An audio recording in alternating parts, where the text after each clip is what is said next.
3 साल में 4 पेपर रद्द। यूपी में लाखों आवेदक, करोड़ों की कमाई और फिर भी ठीक ढंग से एग्जाम क्यों नहीं करवा पा रही है यूपी सरकार। आखिर योगी सरकार ने यूपी पुलिस कांस्टेबल की परीक्षा रद्द कर दी। ये परीक्षा 16 और 17 फरवरी को हुई थी, लेकिन पेपर लीक होने की खबर से हड़कंप मच गया था। अब आखिरकार यूपी सरकार ने एग्जाम रद्द करा दिया है। ये पहला मौका नहीं है जब यूपी में पेपर लीक का मामला सामने आया है और फिर एग्जाम रद्द किया गया है। इससे पहले 2021 में उत्तर प्रदेश सब ऑर्डिनेट और सर्व सिलेक्शंस कमीशन ने 3 पेपर रद्द किए थे। यानी कि उत्तर प्रदेश में 3 साल के भीतर 4 पेपर रद्द हो गए हैं। यूपीएसएससी ने 2018 में आयोजित हुए ग्राम पंचायत अधिकारी की ग्राम विकास अधिकारी और समाज कल्याण पर्यवेक्षक के एग्जाम में धांधली की शिकायत सही पाए जाने के बाद पेपर कैंसिल करने का फैसला लिया था। इस स्पेशल स्टोरी में हम आपको बताएंगे कि यूपी में हाल ही में कौन कौन से बड़े एग्जाम हुए, कौन कौन से पेपर लीक हुए, कितने एग्जाम प्रस्तावित हुए और कितने पदों पर बहाली निकली, कितने लोगों ने फॉर्म भरे और फॉर्म की कीमत से कितने करोड़ आए। पहले समझिए सरकारी नौकरी की क्यों रहती है डिमांड। सरकारी नौकरी का मतलब है भारत सरकार या राज्य सरकार द्वारा किसी व्यक्ति को नियुक्ति करना। सरकारी नौकरी में वेतन सरकार निर्धारित करती है। यहाँ प्राइवेट नौकरी की तुलना में अधिक सुरक्षा होती है। यहाँ एक रिटायरमेंट की तिथि होती है और उसके बाद पेंशन मिलती है। स्वास्थ्य बीमा, ग्रेजुएटी और अन्य लाभ मिलते हैं। केंद्र सरकार की ओर से अलग अलग तरह की नौकरियां दी जाती है, जैसे कि आईएएस, आईपीएस, आईएफएस, आईआरएस आदि। राज्य सरकार की ओर से पीसीएस, पीपीएस, आरपीएस जैसे बड़े पदों पर नौकरी दी जाती है। हालांकि सरकारी नौकरी की परीक्षाएं बहुत कठिन होती हैं, प्रतिस्पर्धा बहुत अधिक होती है, वैकेंसीज कम होती है और उम्मीदवार कई गुना ज़्यादा होते हैं।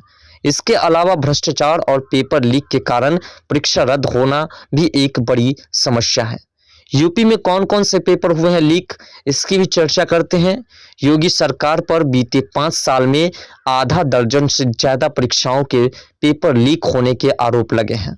इनमें दरोगा भर्ती से लेकर के एसएससी की परीक्षाओं तक के पेपर लीक होने का आरोप है। मार्च 2017 में योगी सरकार सत्ता में आई थी और 4 महीने के बाद ही पहली बार पेपर लीक होने का मामला सामने आया था। जुलाई 2017 में इंस्पेक्टर भर्ती परीक्षा लीक हुई थी, उसके बाद रद्द कर दी गई थी। फरवरी 2018 यूपी पीसीएल पेपर लीक हुआ और उससे भी रद्द कर दी गई। ट्यूबवेल ड्राइवर टेस्ट लीक सितंबर 2018 में हुआ था और उसे भी रद्द की गई थी। लखनऊ परीक्षा 2021 में हुई थी यूपीटीटी के, उसमें भी धांधली हुई थी और उसे भी रद्द की गई थी। अगस्त 2021 में पीटी परीक्षा का पेपर लीक हो गया था और इसमें भी समस्या आई थी। अगस्त 2021 कॉलेज प्रवेश परीक्षा पेपर लीक और इसको भी रद्द की गई थी। 11 सितंबर 2021 नीट परीक्षा में भी समस्या हुई थी और 12 फरवरी 2024 आरओ और एआरओ पेपर लीक हुआ है। बीजेपी सांसद वरुण गांधी ने 2021 में अपनी ही पार्टी पर आरोप लगाते हुए कहा था कि पिछले 2 सालों में अकेले उत्तर प्रदेश में ही 17 पेपर लीक हो चुके हैं, जिसके कारण परीक्षाएं रद्द कर दी गई हैं, लेकिन किसी बड़े गिरोह की पहचान नहीं हुई। यूएएनपीए की रिपोर्ट्स के मुताबिक भारत 15 से 20 के आयु वर्ग में 25.4 करोड़ युवा है। आबादी के साथ युवा दुनिया का सबसे बड़ा युवा देश है। इनमें सबसे ज्यादा युवा आबादी उत्तर प्रदेश में ही है। यूपी में हर साल लाखों युवा सरकारी नौकरी के लिए परीक्षा में भाग लेते हैं। हालांकि सरकारी नौकरी कुछ लाख युवा को ही मिलती है। कैसे मिलती है सरकारी नौकरी, क्या योग्यता होनी चाहिए, इस पर भी चर्चा करते हैं। सरकारी नौकरी के लिए कम से कम 18 साल और अधिकतम 40 साल की उम्र होनी चाहिए। तमाम सरकारी विभाग या आयोग में अलग अलग पदों पर नौकरी के लिए लगभग हर साल विज्ञापन जारी होता है। वैकेंसी के अनुसार ऑनलाइन या ऑफलाइन आवेदन पत्र भरना होता है और आवेदन शुल्क का भुगतान करना होता है। ज्यादातर सरकारी नौकरियों के लिए लिखित परीक्षा पास करनी होती है। कुछ पदों के लिए शारीरिक परीक्षा या इंटरव्यू भी आयोजित किया जाता है। परीक्षा और अन्य चरणों में प्राप्त अंकों के आधार पर मेरिट लिस्ट तैयार की जाती है। मेरिट लिस्ट में शामिल उम्मीदवारों को इंटरव्यू के लिए बुलाया जाता है। इसके बाद अंतिम चयन किया जाता है। यूपी में अब तक कितने युवाओं को नौकरी मिली है सरकारी, इसकी बात करें तो मुख्यमंत्री योगी आदित्यनाथ का दावा है कि 6 साल में करीब 6 लाख युवाओं को सरकारी नौकरी दी गई है। यानी कि हर साल लगभग 1 लाख युवा को सरकारी नौकरी मिली है। ये आंकड़ा साल 2017 से अप्रैल 2023 तक का है। यहाँ कुछ प्रमुख पंक्तियां भी हम आपको बताने का प्रयास करेंगे कि 29 अगस्त 2022 को 573 जूनियर इंजीनियरों की संविदा पर नियुक्ति हुई थी। 30 सितंबर 2022 को 332 अबकारी आरक्षियों को नियुक्ति पत्र वितरित की गई थी। 4 अक्टूबर 2022 को 109 महिला अबकारी आरक्षकों को नियुक्ति पत्र मिली थी और 20 नवंबर 2022 को 1354 स्टाफ नर्सों को लोक सेवा आयोग के तहत नियुक्ति पत्र वितरण की गई थी। 16 दिसंबर 2022 को 431 वरिष्ठ परिवैधिक सहयोगों को नियुक्ति पत्र मिली थी और 18 दिसंबर 2022 को 1395 प्रवक्ता एवं सहायक अध्यापकों को नियुक्ति पत्र मिली थी। वही बात करें 26 फरवरी 2023 की तो 9055 उप निरीक्षक, नागरिक पुलिस और प्लाटून कमांडर और पीएससी और अग्निशमन द्वितीय अधिकारियों को नियुक्ति पत्र वितरित की गई थी। 17 मार्च 2023 को 496 लोक सेवा आयोग के अधिकारियों को नियुक्ति पत्र वितरित की गई थी और 5 अप्रैल 2023 को 795 चिकित्सा अधिकारी, अबकारी निरीक्षक, श्रम प्रवर्तन अधिकारी, पूर्ति निरीक्षक, विपणन निरीक्षक, अधिवासिक अधिकारी, राजस्व निरीक्षक, सहायक चकबंदी अधिकारी, सहायक उद्यान निरीक्षक वर्ग 3 में अपर जिला सूचना अधिकारी एवं वरिष्ठ अधिकारी को नियुक्ति पत्र मिली थी। वही बात करें यूपी में कितने पदों पर निकली सरकारी नौकरी है तो उत्तर प्रदेश में अधीनस्थ सेवा चयन आयोग ने हाल ही में करीब 2000 पदों पर अलग अलग विभागों में सरकारी भर्तियां निकाली है। इनमें ज्यादातर सहायक लेखाकार पदों पर वैकेंसी थी। सहायक लेखाकार और लेखा परीक्षक मुख्य परीक्षा 1828 पद थे। आवेदन शुल्क 0 और ऑनलाइन प्रक्रिया शुल्क 25 रुपये मात्र थे। सहायक स्टोर कीपर व सहायक ग्रेन 3 मुख्य परीक्षा 200 पद थे और इसमें आवेदन शुल्क 0 थे। ऑनलाइन प्रक्रिया में शुल्क जो है 25 रुपये मात्र लगते थे। बिहार में इसकी मात्राएं काफ़ी अधिक है। वही बात करें तो विसर्जिन आयुर्वेदिक जो होते हैं उनके मुख्य परीक्षा जो कि 1002 पद थे, इसमें आवेदन शुल्क 0 थे और ऑनलाइन प्रक्रिया में इसमें मात्र 25 रुपये लगते थे।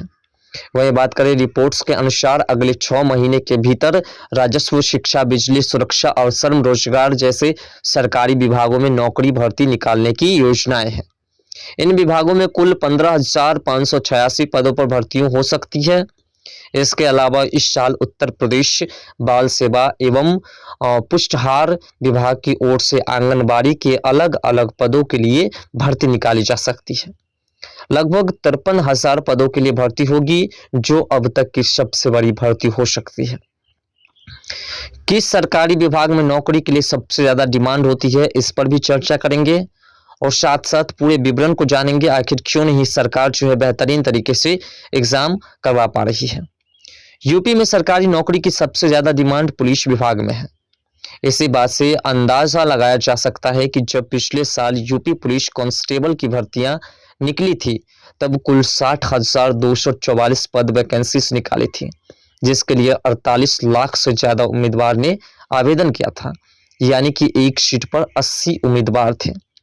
इसके अलावा उत्तर प्रदेश पुलिस भर्ती एवं पौतन्नी बोर्ड ने हाल ही में 3000 से ज्यादा पदों पर सीधी भर्तियां निकाली थी। ये भर्तियां computer operator, program grade, police उपनिरीक्षक, पुलिस सहायक उपनिरीक्षक जैसे अलग अलग पदों पर थी। सभी पदों पर आवेदन की आखिरी तारीख 31 जनवरी 2024 थी। किसी भी विभाग में सरकारी नौकरी के लिए फॉर्म भराई में यूपी सरकार को कितने पैसे मिलते हैं? तो देखिए, आवेदन भरते वक्त कुछ फीस भी जमा करनी होती है। ये फीस 25 रुपये से लेकर के 1000 रुपये तक होती है। कुछ जातियों के लिए फीस बहुत कम यानी कि 0 होती है। यह जानना कठिन है कि यूपी सरकार के खाते में नौकरी की भर्ती से हर साल कितने रुपए आते हैं, क्योंकि विभिन्न विभागों द्वारा अलग अलग भर्ती प्रक्रियाएं आयोजित की जाती है और सभी विभाग अपनी आय का विवरण सार्वजनिक नहीं करते हैं। मीडिया रिपोर्ट्स की माने तो सरकारी नौकरी की भर्ती के फॉर्म से सरकार के खाते में सालाना करोड़ों रुपए आते हैं। हाल ही में हुए यूपी पुलिस कांस्टेबल भर्ती एग्जाम्स के जनरल और ओबीसी श्रेणी के उम्मीदवारों के लिए फॉर्म की फीस 400 रुपये थी। कुल 50 लाख आवेदक आए। इनमें अगर आधे जनरल और ओबीसी कैटेगरी के भी हुए तो इस हिसाब से सरकार के पास 100 करोड़ रुपए आ जाते हैं। हालांकि इसे सरकार की आय नहीं कहा जा सकता है। ये पैसा परीक्षा आयोजित करने के लिए खर्च किया जाता है, जैसे एग्जाम सेंटर का किराया, प्रश्न पत्रों की छपाई, कर्मचारियों का वेतन, सुरक्षा व्यवस्था आदि। ऐसे में सवाल उठना लाजिम है कि आखिर फॉर्म के नाम पर करोड़ों रुपए मिलने के बाद सरकार बिना धांधली के ठीक ढंग से एग्जाम क्यों नहीं करवा पा रही है? इसकी क्या वजह है? तो देखिए, दरअसल बात ये होती है कि कभी भी एग्जाम्स होते हैं तो इस एग्जाम्स में ज़्यादातर जो है उसी के कुछ ऐसे कर्मचारी होते हैं जो अंदरूनी तरीके से पेपर्स को लीक कर देते हैं और इसमें सरकार की बदनामी होती है। और जब सरकार तक सूचनाएं मिलती है कि पेपर्स लीक हो चुके हैं तो फिर सरकार मजबूर होकर के उस एग्जाम्स को रद्द कर देते हैं, क्योंकि जो लोग मेहनत करके पढ़े होते हैं उसको सफलता मिले न मिले, जो चीटिंग करते हैं उसको सफलता मिल जाती है। तो ये कहीं ना कहीं अन्याय होता है और इसीलिए सरकार इस पर सख्ती बरतते हुए एग्जाम्स को रद्द कर देते हैं। फिलहाल आपको क्या लगता है कि इस तरह के कारनामे करने वाले कौन हो सकते हैं? कौन इस तरह से एग्जाम्स के पेपर्स लीक करते हैं जिसकी वजह से एग्जाम्स को रद्द करना पड़ता है? अपना राय कमेंट सेक्शन में जरूर दीजिएगा।